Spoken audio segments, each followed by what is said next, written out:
주일입니다. 그리고 왕국절이 시작되는 주일입니다. 이번 주 성경 일과의 주제는 하나님 나라의 잔치가 시작되다라는 그런 주제입니다.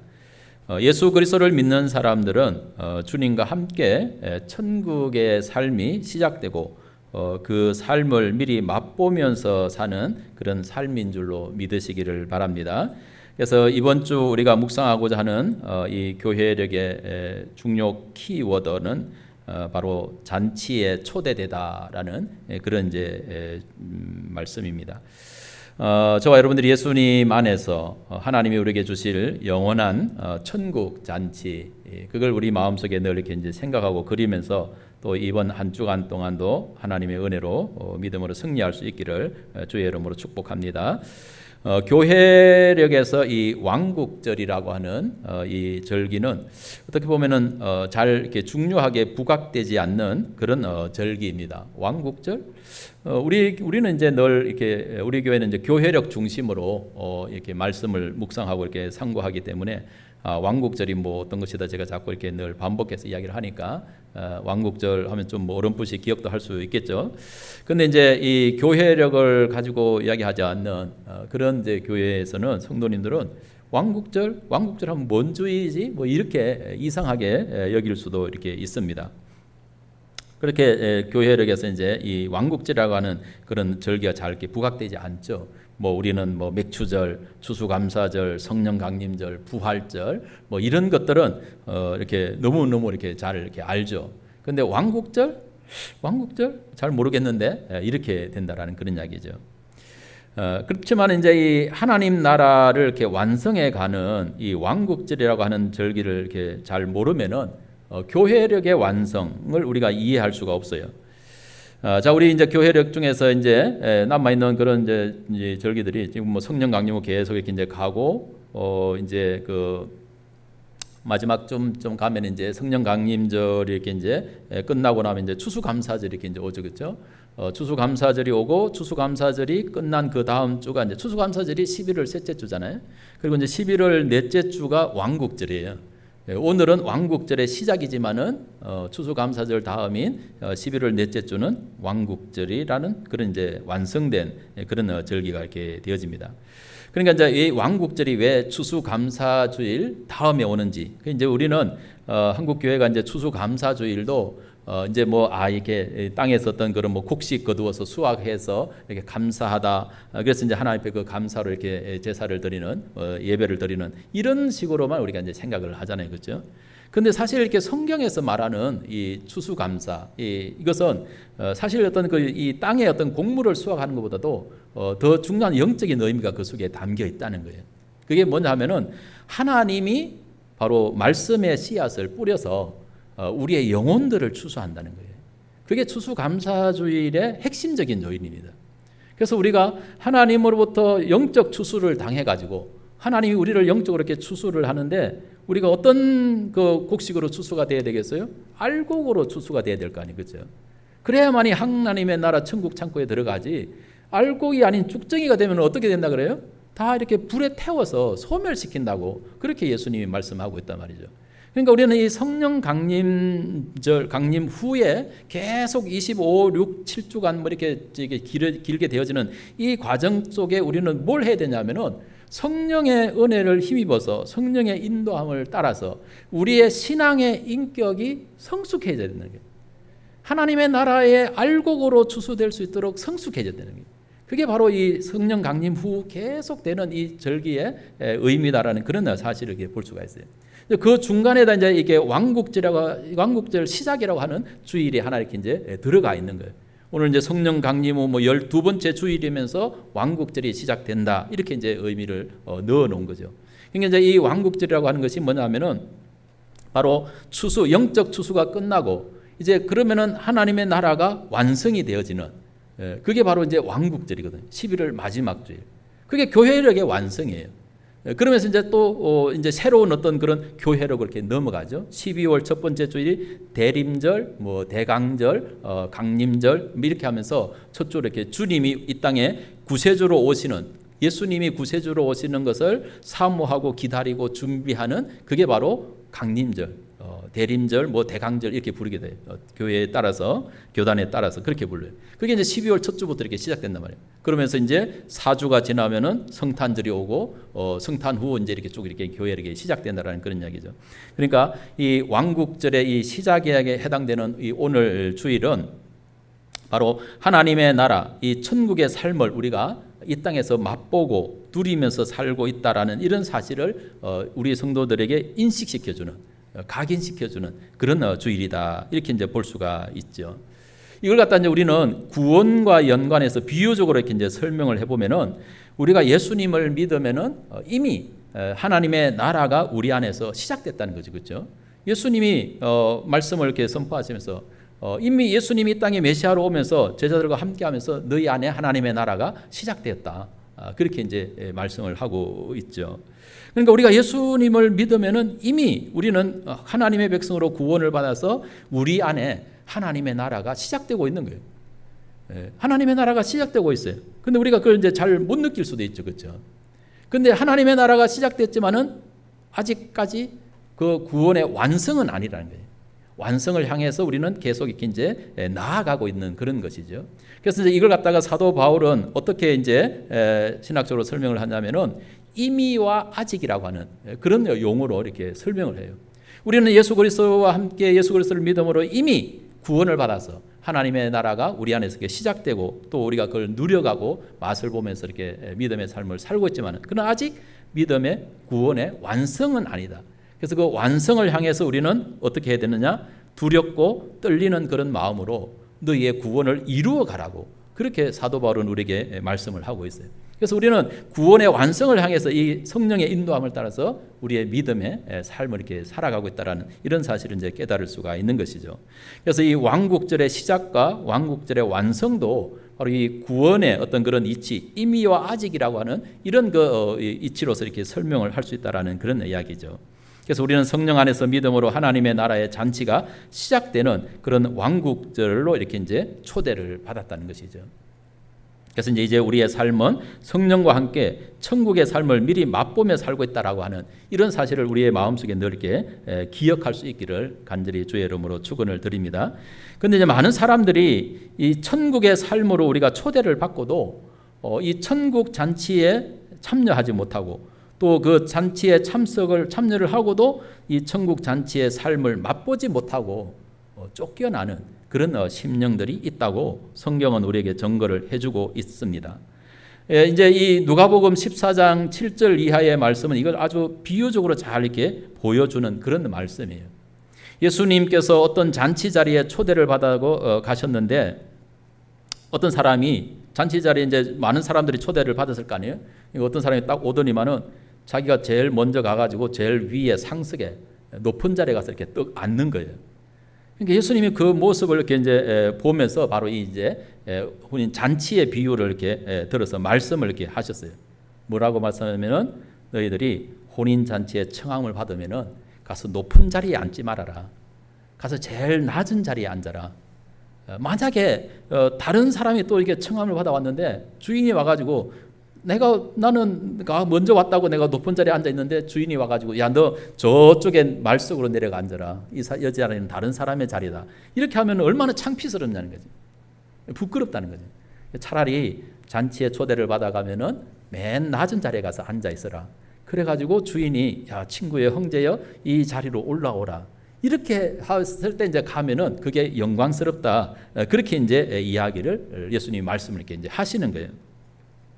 그러면서 이제 잔치를 이렇게 할 때 청할 때 가난한 자들 이렇게 없는 자들 불편한 자들 이런 사람들을 이렇게 청해라 이런 이제 부수적인 그런 비유도 설명을 이렇게 했어요.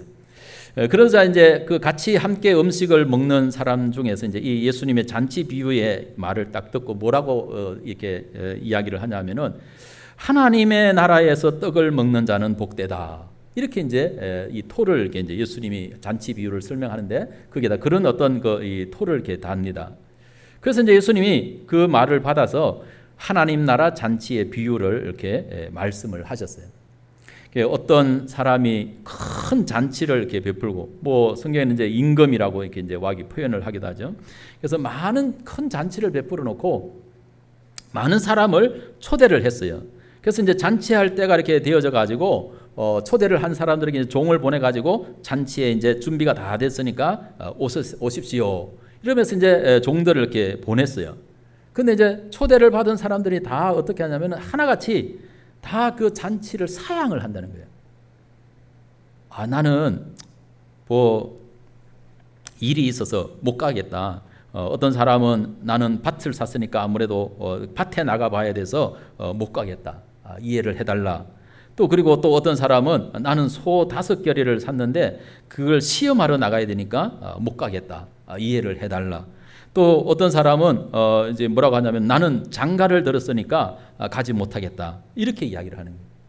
그 이제 종이 주인에게 돌아와 가지고 이제 그런 이야기를 하니까 그 주인이 아주 노해 가지고 종들에게 이러면서 빨리 시내의 거리와 골목으로 나가서 가난한 자들과 몸 불편한 자들과 맹인들과 저는 자들을 이렇게 다 이렇게 데려와서 이렇게 잔치에 청해라. 그래서 사람들을 이제 강권해 가지고 데려다가 이제 집을 채웠다는 것입니다. 그러면서 주인이 하는 이야기가 뭐냐면은 내가 너희에게 말하노니 전에 잔치에 청했던 그런 사람들은 하나도 내 잔치를 맛보지 못하리라. 이런 이제 비유의 말씀을 이렇게 하셨습니다. 근데 이제 이 누가복음의 이 잔치 비유에서는 없지만은 이 마태복음 22장의 잔치의 비유의 말씀에서는 이 뒷부분에 이 첨가된 그런 이제 내용들이 있어요. 그 내용이 뭐냐 하면은 마태복음 22장 11절에서 14절에 이제 말씀에 이렇게 보면은 어떤 사람이 이제 이렇게 초대를 받아가지고 이제 나중에는 뭐 초청한 사람은 안 오니까 가서 막 아무나 데리고 와가지고 잔치 자리를 이렇게 채웠어요. 근데 이제 임금이 딱 이렇게 이제 나와서 이렇게 보니까 그 잔치에 온 사람 중에 예복을 입지 않고 온 사람이 있었어요. 한 사람. 그래가지고 이제 그 사람을 보고서 친구여 어찌하여 예복을 입지 않고 여기에 들어왔느냐 이렇게 물어보니까 그가 아무 말도 대답을 못하는 거예요. 그래서 임금이 사환들에게 말하되 그 손발을 묶어 바깥 어두운 데 내던지라. 거기서 슬피 울며 이를 갈게 되리라 하니라. 청함을 받은 자는 많되 택함을 입은 자는 적으니라. 이렇게 이제 말씀을 하고 있어요. 누가복음에는 없는데 이제 마태복음에 이런 내용들이 첨가가 이렇게 되어 있습니다. 그러니까 어쩌다가 잔치에 참석은 했는데 예복을 입지 않아서 쫓겨났다라는 그런 내용의 말씀입니다. 그럼 이제 이 예복을 왜 입지 않았느냐? 이 예복이 잔치에 참여할 수 있는 어떤 그런 예복이 뭐냐라는 그런 이야기죠. 이 예복은 다른 것이 아니고 바로 우리가 믿음으로 합당한 그런 삶을 사는 것이 예복이라는 것입니다. 바로 우리는 하나님 예수님을 믿는 그 순간부터 우리는 무슨 옷을 입어야 되냐 하면은 예수 그리스도로 옷 입고 그렇게 말씀을 하고 있는 거예요. 예수 그리스도가 입었던 옷, 예수님이 입었던 옷이 무슨 옷이에요? 뭐 세마포 옷인가요? 하여튼 그것은 하나의 어떤 그런 옷이 아니라 그 사람의 믿음, 삶 이걸 말씀하는 것이죠. 그리스도가 하나님 앞에 가졌던 그 삶이 바로 우리가 준비해야 되는 예복이라는 것입니다. 그 삶을 우리가 가져야만이 하나님의 천국 잔치의 삶을 이렇게 누릴 수가 있다라는 이런 사실을 이제 우리에게 보여주고 있는 그런 말씀입니다. 오늘 이제 예레미야 이렇게 본문의 말씀은 이제 예레미야 선지자가 소명을 받고서 이제 그 하나님의 사역을 이렇게 이제 말씀하고 있는 것이죠. 지난주에도 우리 이제 김다운 목사가 예레미야 1장에서 이렇게 이제 말씀을 이렇게 증거했는데 이미 예레미야 시대 때 이제 말씀이 주어질 때는 이 하나님의 그 심판이 이미 작정되어진 거예요. 돌이킬 수가 없어요. 왜냐하면 이제 이스라엘 유다가 바벨론에 망할 거다. 이거는 하나님의 심판에 정해진 것이다라는 거예요. 돌이킬 수가 없다는 거예요. 예루살렘 성전이 무너져야 되고 이스라엘 백성들이 바벨론의 포로로 잡혀가야 되고 이거는 거부할 수 없는 그런 운명이라는 거예요. 그런데 이게 하나님이 진짜 이스라엘 백성들을 망하게 하는 게 아니고 이런 그 징계를 통해서 이제 70년 동안 이스라엘 백성들을 깨우치는 것이죠. 다시 이제 바벨론의 포로로 잡혀가서 너희들이 하나님의 은혜가 뭔지, 너희들의 신앙의 문제가 뭔지, 잘못이 무엇인지 70년 동안 바벨론의 포로로 잡혀가서 다시 한번 생각해 보라는 거예요. 심사숙고하면서. 그래서 하나님이 다시 70년 후에 그 백성을 바벨론에서 다시 이끌어서 이 가나안 땅으로 돌아오게 하는 그런 이제 역사를 하나님이 이렇게 하셨던 그런 사실을 이렇게 이제 볼 수가 있는 그런 말씀이죠. 그래서 이미 이제 예레미야가 이 예언의 말씀을 이렇게 선포할 때는 바로 이 이스라엘 백성들이 하나님이 주신 그 약속의 땅 가나안 땅에서 이 누릴 복을 이미 빼앗길 것이다라고 하는 것을 전제로 하고 예언의 말씀을 선포하고 있는 그런 말씀이죠. 그래서 하나님이 왜 이스라엘 백성들에게 그런 이제 징계와 심판이 이루어질 것이냐? 그것은 뭐냐면은 사실 이제 이 가나안 땅의 삶은 하나님께서 이스라엘 백성들에게 이렇게 주신 그런 복이었어요. 축복이었어요. 근데 이제 그 축복을 그들이 누리지 못하고 그걸 이렇게 빼앗기는 이런 이제 일이 생긴다라는 그런 이야기죠. 왜 그렇게 되어지는가? 바로 이제 이 13절 이렇게 이 말씀에 나오듯이 바로 내 백성이 두 가지 악을 행하였다. 곧 그들이 생수에 권원되는 나를 버린 것과 스스로 웅덩이를 판 것인데 그것은 그 물을 가두지 못할 터진 웅덩이다. 이렇게 말씀을 하고 있어요. 자, 이스라엘 백성들의 이제 하나님의 징계와 하나님의 심판이 이미 진노의 심판이 이스라엘에게 이제 유다에게 내려졌어요. 내려져서 그러면 이제 어떻게 돼요? 외방의 어떤 이방의 나라들이 이렇게 침략하고 아수르가 북이스라엘을 침략해서 무너뜨리고 또 바벨론이 이렇게 유다를 이렇게 침공해서 큰 어떤 환란에 이렇게 쌓여지고 자, 이렇게 이제 하나님의 심판으로 인해서 이스라엘이 엄청난 고난과 고통을 이렇게 받게 되어진단 말이죠. 그런 사실을 이제 예레미야나 선지자들이 이야기를 하는 거예요. 뭐 때문에 그런 일들이 일어났느냐? 바로 너희들이 여호와 하나님을 버렸기 때문이다. 하나님을 버리고 하나님의 말씀을 버렸기 때문이다. 그래서 이런 심판이 징계가 이렇게 임한다라고 그렇게 말씀을 해주는 거예요. 그러면 그때 이스라엘 백성들은 뭘 해야 된다는 거예요? 하나님의 징계와 하나님의 심판이 임할 때 이스라엘 백성들이 해야 될 그런 일들은 뭐냐는 것입니다. 그건 다른 게 아니고 정말 우리가 하나님의 말씀, 하나님을 경외하는 것들 갖다가 우리가 왜 잊어버렸는가? 이걸 이렇게 찾아서 회개를 하고 돌이켜야 된다는 것입니다. 그러니까 선지자들이 말씀을 이렇게 전할 때마다 이 하나님의 징계와 심판을 선포할 때마다 선지자들이 가서 이렇게 말씀을 전하면은 이제 가끔 어떤 왕들은 그래도 이제 신앙의 종교의 어떤 그런 개혁을 단행하고 이렇게 해서 좀 돌이키려고 이렇게 애를 써요, 그렇죠? 그래서 어떻게 보면 유다가 이스라엘 마지막에 만하기 이전에 이렇게 종교 개혁을 단행했던 그 이게 왕이 요시야 왕이었잖아요. 이 예레미야가 바로 요시야 왕 시대 때 이렇게 이제 예언을 했던 사람이거든요. 요시야 왕이 이 예레미야 어떤 이런 예언을 듣고 이 신앙의 개혁을 이루려고 유월절을 다시 이렇게 성대하게 하고 하나님의 말씀 성전을 이렇게 수리하다 거기서 이렇게 말씀을 찾아내고 그래가지고 그에 따라서 유월절을 지키고 막 어떤 신앙의 개혁을 단행하려고 이렇게 애를 많이 썼어요. 그럼에도 불구하고 이미 하나님의 징계 심판 바벨론에게 멸망할 것이라는 것이 이렇게 정해져 있기 때문에 아무리 요시야가 애를 썼어도 돌이키지를 못했어요. 요시야가 급작스럽게 이제 빨리 젊은 나이에 이렇게 세상을 이렇게 떠나잖아요. 머깃도 전투에서 애국 군대가 이렇게 저 북쪽으로 쳐서 올라가는 걸 갖다가 우리 땅을 우리 가운데 이제 우리 유다 땅을 못 지나간다. 이러면서 괜히 가로막고 서서 거기서 머깃도에서 이렇게 애국과 싸우다가 거기서 전사를 하거든요. 죽고 난 다음에 이제 유다는 급격하게 이제 이 국가의 힘이 기울어져요. 돌이키지 못하고 그래서 결국은 바벨론에게 이제 망하고 마는 그런 모습들을 이제 볼 수가 있습니다. 그러니까 이런 하나님의 징계의 심판이 왔을 때 이스라엘 백성들이 해야 되는 것은 뭐냐 하면은 하나님을 찾아야 된다는 것입니다. 하나님을 찾아야 다시 회복할 수 있는 길이 열린다는 거예요. 근데 이스라엘 백성들은 하나님을 찾았느냐? 하나님을 찾지 않았다라는 그런 이야기입니다. 바로 이제 그게 이제 6절에서 8절이 우리에게 들려주는 그런 말씀 아닙니까? 그들이 우리를 애굽 땅에서 인도하여 내시고 광야고 사막과 구덩이 땅, 건조하고 사망에 그늘진 땅, 사람이 그곳으로 다니지 아니하고 그곳에 사람이 거주하지 않은 땅을 우리가 통과하게 하시던 여호와께서 어디 계시냐 하고 말하지 아니하였다. 지금 나라는 풍전등화예요. 풍전등화. 위기 가운데 있어요. 그런데 이스라엘 백성들은 그 위기가 하나님의 진노와 하나님의 징계의 심판으로 왔단 말이에요. 그러면 하나님 앞에 말씀을 가지고 붙들고 회개하고 하나님을 다시 찾고 우리의 문제가 뭡니까? 우리의 잘못이 뭡니까? 회개하고 선지자들은 또 하나님의 말씀을 전가하면서 우리가 돌이켜야 된다, 회개해야 된다 이렇게 선포를 해야 되는데 백성들은 하나님을 찾지 않았다라는 그런 이야기예요. 내가 너희를 기름진 땅에 인도하여 그것의 열매와 그것의 아름다운 것을 먹게 하였거늘 너희가 이리로 들어와서는 내 땅을 더럽히고 내 기업을 역겨운 것으로 만들었으며 제사장들은 여호와께서 어디 계시냐 말하지 아니하였고 율법을 다루는 자들은 나를 알지 못하고 관리들도 나에게 반역하고 선지자들은 바알의 이름으로 예언하고 무익한 것을 따랐다. 이렇게 말씀해요.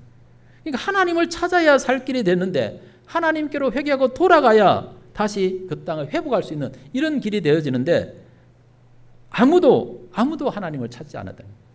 하나님께서 애굽에서 이스라엘 백성을 이끌어내서 그 광야, 사람이 살지 않는 그 힘든 그 광야의 땅을 거쳐서 이 약속의 땅에 이렇게 들여보냈는데 그 능력의 하나님을 그들이 찾지를 않았다는 거죠. 우리를 그렇게 광야에서 이렇게 우리를 도우시고 우리를 이끌으셨던 그 하나님이 어디 계십니까 하고 찾아야 되는데 아무도 안 찾는다는 거예요. 선지자들도 하나님을 찾아야 되는데 하나님의 말씀을 전하지 않고 율법을 다루는 자들도 하나님을 모르고 그러니 회복할 그런 길이 없다는 것입니다. 그러니까 이스라엘 백성들은 뭘 하는 거예요?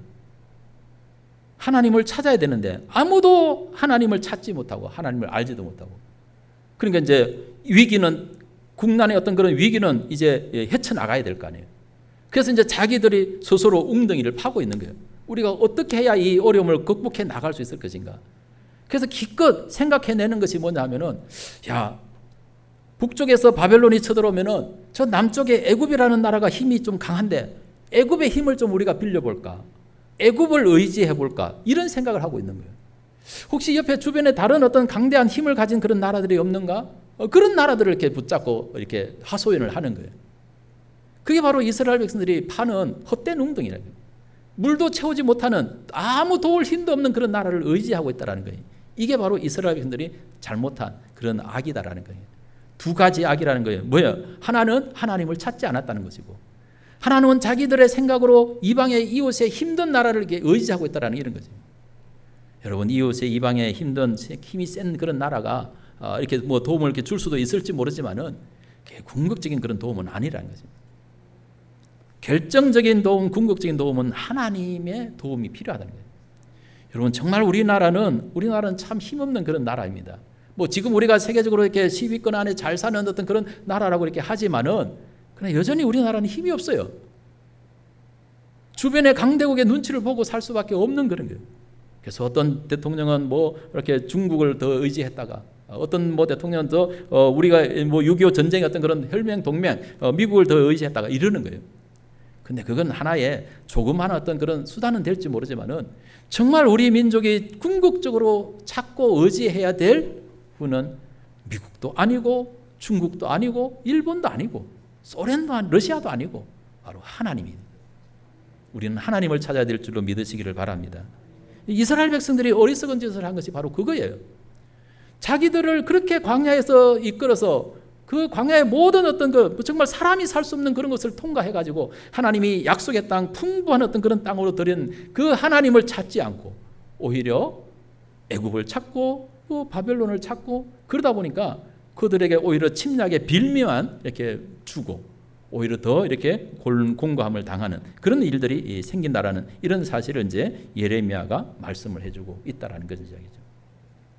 그래서 오늘 우리는 이 말씀을 생각하면서 이 천국의 복을 빼앗기는 그런 사람들의 문제점이 뭔지 이걸 저와 여러분들이 깨달을 수 있기를 간절히 바랍니다.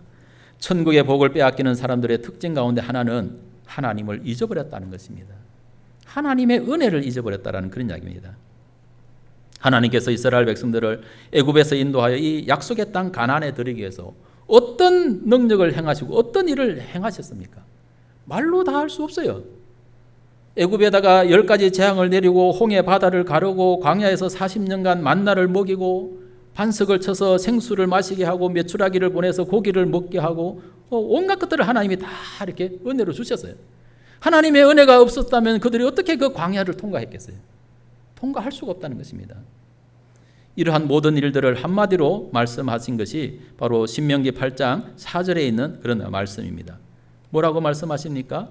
이 40년 동안에 내 의복이 헤어지지 아니하였고 내 발이 부르트지 아니하였느니라. 이스라엘 백성들이 정말 40년 동안 그들이 광야에서 뭘 입고 뭘 마시고 뭘 먹고 그거 걱정한다고 어떻게 되겠어요? 근데 하나님께서 다 이렇게 해주셨기 때문에 40년 동안 의복이 헤어지지 않고 발이 부르트지 않았다는 것은 하나님께서 모든 걸 다 해주셨다라는 그런 말씀입니다. 그렇게 모든 것을 다 해주셔서 이 가나안 땅으로 이스라엘 백성들을 들였는데 그런 그 하나님을 찾지 않는 것이 얼마나 어리석은 그런 일입니까? 왜 안 찾아요? 하나님을 잊어버렸기 때문에, 하나님의 은혜를 버렸기 때문에 찾지를 않는다라는 그런 사실입니다. 하나님께서 이 이스라엘 백성들을 이 가나안 땅에 들이시면서 얼마나 참 염려를 많이 하셨어요. 정말 너희들이 가나안 땅에 들어가면은 분명히 그 땅은 얼마나 이렇게 풍성한 어떤 그런 땅인지 정말 이 광야하고는 비교할 수 없는 그런 땅이다. 그래서 너희들의 마음이 거기에 빼앗길까 봐 이렇게 염려된다. 그래서 너희들의 마음을 이렇게 정말 이렇게 이 가나안 땅의 그런 풍요함에 빼앗기지 말고 하나님을 섬기는 그런 일에 힘을 써라. 그걸 이렇게 이제 염려하면서 증거한 말씀이 바로 신명기 말씀이에요. 다음 주는 이제 신명기 말씀으로 그런 이제 은혜를 우리가 함께 이렇게 이제 나누겠지만은 이 광야에 비해서 가나안 땅이 어떤가? 신명기 8장 7절에서 10절의 말씀 보면은 네 하나님 여호와께서 너를 아름다운 땅에 이르게 하시나니 그곳은 골짜기든지 또 산지든지 시내와 분천과 샘이 흐르고 밀과 보리의 소산지요 포도와 무화과나무와 석류와 감람나무와 꿀의 소산지라. 내가 먹을 것에 모자람이 없고 내게 아무 부족함이 없는 땅이며 그 땅의 돌은 철이요 산에서는 동을 캘 것이라. 내가 먹어서 배부르고 내 하나님 여호와께서 옥토를 내게 주셨으므로 말미암아 그를 찬송하리라. 그러니까 이 광야를 지나서 가나안 땅에 들어가면은 이 광야는 비교할 수 없는, 광야와는 비교할 수 없는 그런 풍성함이 가나안 땅에 있단 말이죠. 그 뭐 어떻게 하라고 그걸 누리면서 이 모든 것들을 하나님께서 너희에게 주신 것으로 말미암아 어떻게 하라고요? 하나님을 찬송하라는 거예요. 그게 하나님의 부탁이었어요. 그래서 이 신명기 8장 11절의 말씀에 보면은 하나님께서 이스라엘 백성들을 가나안 땅으로 들이시면서 말씀하는 것이 뭐냐면 내가 오늘 내게 명하는 여호와의 명령과 법도와 규례를 지키지 아니하고 네 하나님 여호와를 잊어버리지 않도록 삼갈지어다. 그랬어요. 이 분명히 가나안 땅의 풍요함에 취하면은 하나님을 잃어버린다는 거예요. 그걸 잃어버리지 않도록 이렇게 해라. 하나님이 신신당부를 이렇게 하시는 거예요. 계속해서 보면 이제 신명기 8장 12절에서 14절 상반절에 보면 내가 먹어서 배부르고 아름다운 집을 짓고 거주하게 되며 또 내 소와 양이 번성하며 내 은금이 정식되며 내 소유가 다 풍부하게 될 때 내 마음이 교만하여 내 하나님 여호와를 잊어버릴까 염려하노라. 그랬어요. 신명기 8장 19절에 내가 만일 내 하나님 여호와를 잊어버리고 다른 신들을 따라 그들을 섬기며 그들에게 절하면 내가 너에게 증거하노니 너희가 반드시 멸망할 것이다. 말씀을 하셨어요. 하나님께서 왜 이스라엘 백성들을 40년 동안 광야에서 그들을 훈련시켰는지 아세요? 광야의 40년은 아무것도 없는 그 땅, 오직 하나님이 아니면은 살아갈 수 없는 그곳에서 하나님만 바라도록, 오직 하나님의 말씀만 의지하도록 훈련받은 것이 40년 광야 생활이에요. 그렇게 훈련을 시켜서 가나안 땅에 들여보낸 거예요. 그렇게 훈련시켜가지고 가나안 땅에 들여보내면서도 마음이 안 놓이는, 걱정이 되는 거예요. 그래서 모세가 신명기의 말씀으로, 모세가 마지막으로 이스라엘 백성들을 이제, 모세는 가나안 땅에 못 들어갔잖아요. 그래서 가나안 땅이 멀리 바라다 보이는 모압 평지에서 백성들을 다 모아놓고 하나님의 말씀을 설교하는 거예요. 그게 신명기 말씀이에요. 그렇게 해서 이스라엘 백성들이 가나안 땅에 이렇게 들어간 거예요. 근데 가나안 땅에 들어가가지고 하나님이 염려하신 것처럼 그들은 정말 그 풍요함에 젖어가지고 하나님을 잊어버렸어요. 하나님이 광야에서 베풀어 주신 그런 모든 은혜를 다 잊어버렸다라는 그런 이야기예요. 그러니까 하나님의 심판과 하나님의 징계가 이렇게 오는 거죠. 그러면 하나님을 잊어서 하나님의 은혜를 잊어버려서 하나님의 말씀을 그에게서 하나님의 징계와 심판이 왔다면은 이스라엘 백성들이 뭘 해야 되는 거예요? 선지자들이 계속해서 너희들이 이렇게 살면 안 된다. 하나님의 말씀을, 하나님을 저버리면 안 된다고 그렇게 선지자들이 계속 말씀을 하니까 그 선지자들의 말을 따라서 그들이 회개하고 돌이켰다 다시 하나님을 찾고 이래야 되는데 진짜 하나님의 말씀을 전가하는 선지자들은 다 박해를 하고 무시를 하고 그냥 거짓으로 이렇게 말하는 그런 선지자들의 그 현란한 말에 현혹이 돼가지고 하나님을 잊어버리는 그런 일들이 생겼다라는 그런 이야기죠. 그래서 이스라엘 백성들은 이 하나님의 진노의 심판을 벗어날 수가 없고, 그래서 하나님이 주신 이 가나안 땅의 그 복, 사실 가나안 땅의 복은 바로 하나님의 나라 천국의 어떤 그런 이 복을 미리 이렇게 누리는 그런 삶이거든. 근데 그 복을 고스란히 다 빼앗겨 버렸다. 하나님을 잊어버리니까, 하나님의 은혜를 잊어버리니까 빼앗긴다는 거예요. 하나님께서 우리를 위해서, 우리의 구원을 위해서 예수 그리스도를 십자가에 못 박고 우리를 구원하신 그 하나님의 은혜를 우리가 어떻게 잊을 수가 있냐는 거예요. 우리가 세상에 뭐 천하에 다 어떤 그런 것을 다 우리가 가졌다고 그 예수님의 십자가 은혜를 잊을 수 있습니까? 우리를 구원하신 예수님의 그 하나님의 은혜는 천하를 다 주고도 바꿀 수 없는 그런 은혜라는 거예요. 그걸 어떻게 우리가 잊을 수 있냐는 거예요. 근데 우리가 그것을 잊어버리는 순간 우리는 하나님의 천국의 어떤 그런 잔치의 복을 빼앗길 수밖에 없다라는 이런 사실을 예레미야는 우리에게 말씀해 주고 있습니다. 천국의 복을 빼앗기는 사람들의 특징 가운데 또 하나는 뭐냐면은 하나님을 원망한다라는 그런 이야기예요. 왜 백성들이 하나님을 원망합니까? 막 자기들의 삶이 이제 이 가나안 땅에서 풍성함의 어떤 그런 은혜를 누리고 하나님을 잊어버리니까 하나님이 징계가 오잖아요. 그렇죠? 그러다 보니까 이제 뭐 이방 나라들이 쳐들어와 가지고 또 힘들게 하고 막 어떤 그런 어려움들이 일어나니까 이제 뭐 괴로운 거예요. 삶이 힘들어요. 그러니까 이제 무슨 이야기가 일어나냐면은 왜 우리에게 이런 어떤 힘든 것을 주느냐고 원망하는 거죠. 그러니까 이제 하나님을 모르니까, 하나님을 잊어버리니까, 하나님의 은혜를 잊어버리니까 당연히 원망이 온다라는 그런 사실을 이제 볼 수가 있습니다. 그래서 이스라엘 백성들이 여호와께서 어디 계시냐 하고 은혜의 하나님을 찾지 않기 때문에 누구는 사람들을 이렇게 원망하고 자기들의 어떤 그런 환경을 원망하고 이렇게 됩니다. 그래서 하나님께서 그렇게 말씀하시고 9절에 보면은 내가 다시 싸우고 너희 자손들과도 싸우리라 그러는 거예요. 아니 하나님이 우리하고 다투고 싸우는데 이게 평안이 있을 수가 있어요? 하나님이 우리에게 늘 이렇게 축복하고 좋은 것을 주고 사랑하고 이렇게 해야 우리가 즐거울 텐데 하나님이 우리하고 다툰단 말이에요. 하나님이 우리하고 우리 자손하고 싸운단 말이에요. 그런데 우리의 삶에 평안이 있을 수가 있어요? 이 말을 우리가 다른 말로 하면 하나님이 왜 이스라엘 백성, 그의 택한 백성들과 왜 다투고 왜 싸우느냐는 것입니다. 왜 그의 자손들과 왜 싸우느냐는 거예요. 그 이스라엘이 하나님을 잊어버리고 하나님을 섬기는 그런 믿음의 길로 가지 않으니까 하나님이 그들과 다투는 거 아니에요. 그들을 책망하는 거단 말이에요. 하나님이 왜 그렇게 다투고 책망하겠어요? 바른 길로 돌아오라고 하는 게 아니에요. 부모가 자녀들과 왜 다투어요? 부모가 자녀들하고 힘으로 싸우면 자녀들이 부모를 이길 수가 있어요? 뭐 어떤 것을 싸우면 부모가 자녀가 다투는 것은 다른 게 아니라는 거예요. 왜 부모가 자녀를 징계하고 책망하느냐? 바른 길로 오라는 거예요. 관계를 바르게 갖자는 그런 이야기죠. 그래서 하나님의 은혜를 회복하고 하나님이 주신 이 가나안의 그 복을 다시 누리게 하기 위해서 하나님이 이렇게 다투신단 말이에요. 그러니까 하나님이 우리와 다투고 하나님이 우리를 이렇게 싸우고 이렇게 하니까 우리의 삶이 평안이 없죠. 왜냐하면 하나님 우리를 징계하고 심판하니까 괴로울 수밖에 없는 거예요. 그럼 그걸 통해서 우리의 모습을 돌아보고 돌이키고 깨닫고 회개하고 하나님께로 회복되면 되는데 그렇지 않고 어디로 계속 한다는 거예요? 더 하나님을 원망하고 이런 길로 간단 말이에요.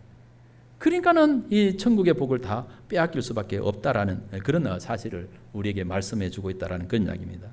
여러분 하나님께서 말씀하시고 하나님께서 우리와 다투면서 책망하실 때 우리는 하나님의 은혜를 기억해야 되고 하나님을 향한 그런 원망을 그치고 다시 우리는 하나님을 찾아야 될 줄로 믿으시기를 바랍니다. 그러면 하나님 반드시 우리에게 이 천국의 복을 누릴 수 있는 그런 은혜를 회복시켜 주시는 줄 믿으시기를 주의 이름으로 축원합니다. 기도하겠습니다. 거룩하신 하나님 아버지, 은혜와 사랑을 감사합니다.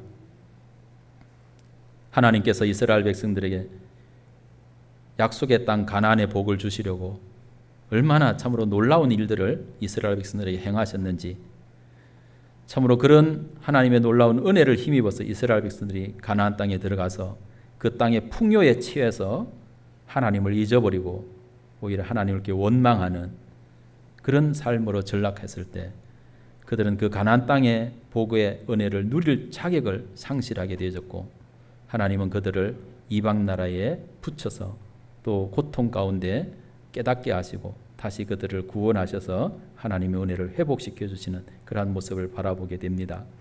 거룩하신 하나님 아버지, 하나님께서 우리들을 구원하셔서 천국의 삶을 맛보며 누리게 하신 것을 감사드립니다.